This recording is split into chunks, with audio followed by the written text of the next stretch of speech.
हाथरस से खबर, जहां फिल्म दृश्यम जैसा एक मामला कुछ इस तरह से सामने आया। यहां पर हत्या के 30 साल बाद खुदाई कर एक आदमी का नरकंकाल बरामद किया गया है।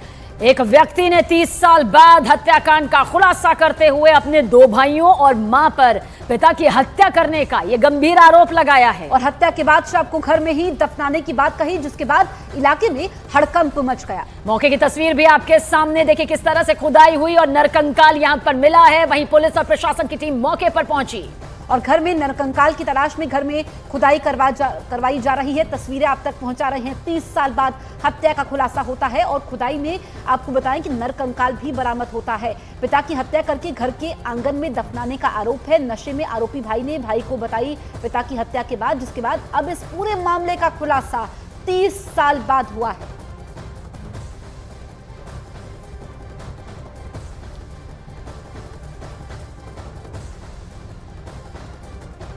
तो देखिए ये मामला कैसे सामने आया। दरअसल जिस भाई पर हत्या का आरोप लगा है, उसने नशे में धुत होकर अपने ही भाई को बताया कि किस तरह से मां के साथ मिलकर उसने अपने पिता की इस हत्याकांड को अंजाम दिया था और फिर उसे घर में ही खुदाई करके दफना दिया था। 30 साल बाद बहुत बड़ा खुलासा किया, जिसके बाद फौरन पुलिस को खबर दी गई और ये मामला सामने आया।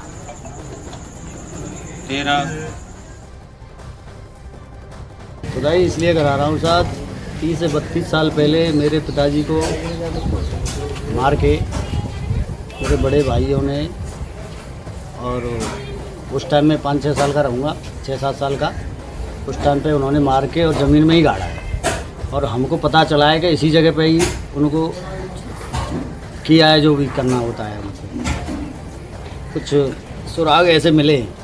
अच्छा, क्यों 100% यही मिलेंगे। क्यों मारा है पिताजी को? उनमें आए दिन विवाद होता था।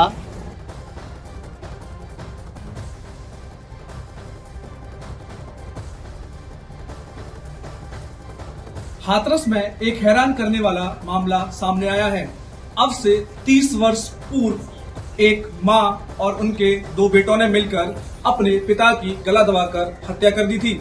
वही उस समय 7 वर्ष के तीसरे बेटे ने इस पूरी घटना को देखा था और अब 30 वर्ष बाद इस पूरे मामले में जिलाधिकारी से शिकायत की गई।